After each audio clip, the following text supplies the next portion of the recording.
Hello mga lovely people! Welcome to Cucina di Pichi, the home of pacham-pacham recipes. So for today's pacham video po, ay magluluto lang po ako ng stir-fried pork na lalagyan ko ng talong, tapos gagawin ko siyang spicy. Okay? So ito po yung mga ingredients ko. Meron po ako dito 1 kilong pork, laman. So ini-slice ko lang talaga ng maninipis. And then, meron ako dito 5 pieces na talong. Ganyan lang yung pagkahiwa. And then, di ko na siya binabad sa tubig kasi dire-diretso ko na yan ngayon. Tapos, meron tayo dito chopped garlic. Tapos, slice na green onion. And then, gagamitan ko nga ng chili garlic sauce. And then, syempre, kailangan ko ng mantika, soy sauce, dark soy sauce, sesame oil, oyster sauce, and then yung ating Chinese rice wine. And then, paminta powder. So, ayan po. At saka po pala, cornstarch. Teka lang. Ayan po, cornstarch. Kakailanganin din. So, procedure po tayo. Ayan, mga lovely people. So, i-marinate or isi-season ko lang yung ating pork. So, ito yung ating, kahit naman po anong pagkakasunod-sunod. So, toyo po ito. Ayan, soy sauce. Tansya-tansya lang. Dark soy sauce. Ayan, para mas maganda yung kulay niya. Oyster sauce. Ayan po. So, kapag ganito kasi ako mga lovely people, kung napapansin nyo, talaga mostly sa mga recipes ko, hindi ako masyadong gumagamit ng asin kapag marami na akong condiment na nilalagay. And then, yung ating Chinese rice wine. Okay. Black pepper powder. So, mga 1 scoop lang. Yan po. And then, hahaluin ko lang gamit ang aking malinis na kamay. Yan po. And then, after nito, yung ating cornstarch. So, ayan, nahalo ko na yan ng mabuti. Ito kasi parang kutsarita lang to. So, lagyan ko siguro ng mga 3 scoop lang nito, mga lovely people. So, meaning 3 kutsarita. Ayan po. So, gamitan ko ng 2 kamay. And then, mamaya batch per batch natin siyang isi-stir fry. Okay. So, dyan na muna siya, mga lovely people, habang yung talong ay ipriprito ko na. Okay? So, yan. Painit na ako ng kawali. Tapos, lalagyan ko ng mantika. Siyempre. Paano ko mapiprito si talong kung walang oil? Ayan po, mga lovely peeps. Kahit ganyan lang po. Mainit na siya. Ayan lang.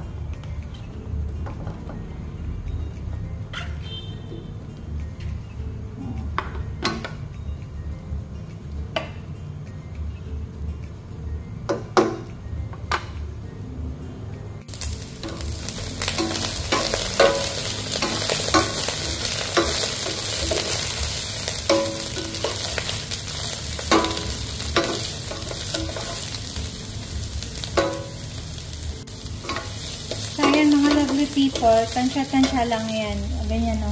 Yung hindi siya masyado talagang super luto, para hindi naman siya malata mamaya, ano. So, hanguin ko lang, and then yung second batch naman. Yan, so ready na ang second batch. Pwede ko nang simulan i-stir fry yung ating karne. Ayan na po yung mga talong. So, sasantabi ko muna yan.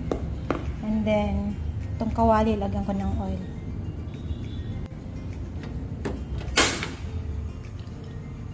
So, ang galing kasi mainit na siya.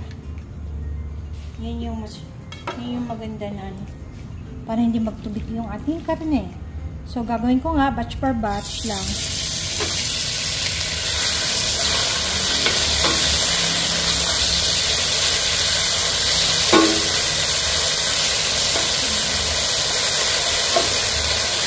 Hanggang sa maluto lang siya, no?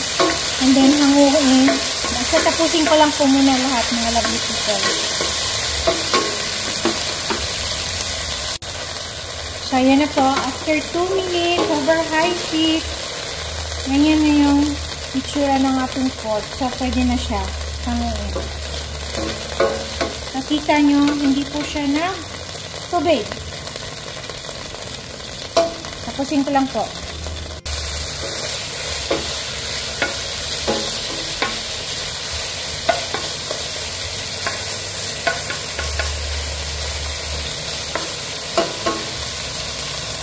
So, yung last batch. Ayan. And then, final procedure tayo. Ayan, final procedure tayo. Oops, teka, may natira pang karne sa gilid. Ano, mantika.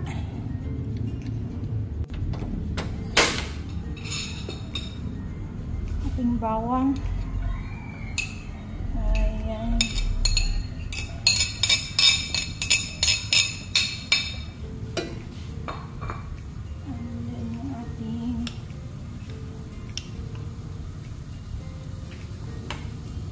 Chili garlic sauce.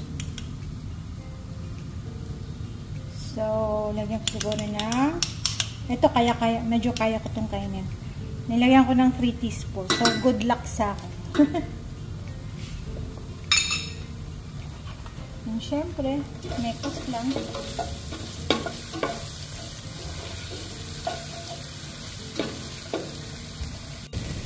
So, yan po yung itsura ng pork natin. Diba?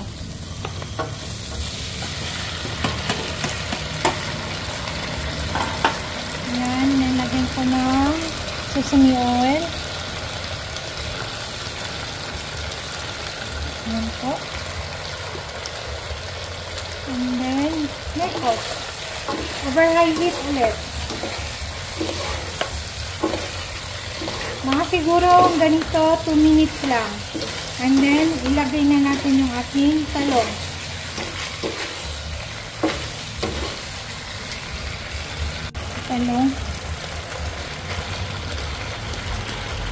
Tapos dahan-dahan lang sa paghalo para hindi magwasak-wasak. And then ito rin sibuyas dahon, kalahati. Para yung iba pang garnish. Ay hindi, meron pala akong pang garnish. Lagay ko na lahat. And then actually pwede nang patayin. And then may kas lang. Diba? Dahan-dahan lang talaga. Okay. Luto naman na yung talong. So, ano lang. Gulat-gulat lang. That's it mga lovely people. Yung ating pacham-pacham recipe for today.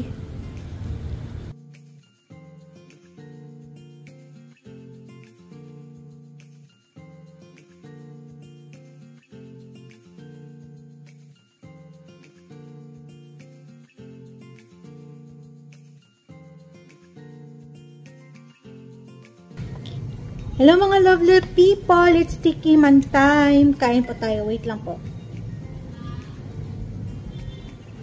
Ayan po, so long time no see, diba? Busy lang, busy sa buhay-buhay. So titikman ko kung ano yung kinalabasan nitong pacham-pacham recipe ko today. Kasi ang dami kong talong, kailangan na nilang maluto bago pa sila malata. So sayang naman. Kaya ayan. Kain po.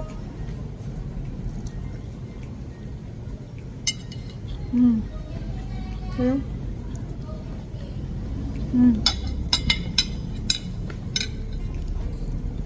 Super lambot ng pork. Tama lang sa timpla. Hindi rin siya masyadong maanghang. And then, napaka-importante mga lovely people kapag naghiwa po tayo ng kanila, lalo na yung beef, na alam nyo po. Kasi, kung hindi, mali-mali yung pagkahiwa, titiga siya, kukunyat siya. So, google nyo lang, tanong nyo sa uncle nyo kung paano. So, ayan po mga lovely people, tatapusin ko lang. Minsan-minsan lang tayo nakapag-upload ng mga pacham-pacham kasi nga, marami akong pinagkakabalahan sa buhay. Ayan, akala mo talaga kung ano. So, kung gusto nyo alamin, follow nyo lang ako sa Facebook ko. Ayan po, so once again, thank you for watching. God bless. Ingat po kayo palagi and enjoy cooking. Hanggang sa susunod po, dito lang sa Cucina di Pichi. Dahong Pacham Recipes. Mama, ciao, ciao!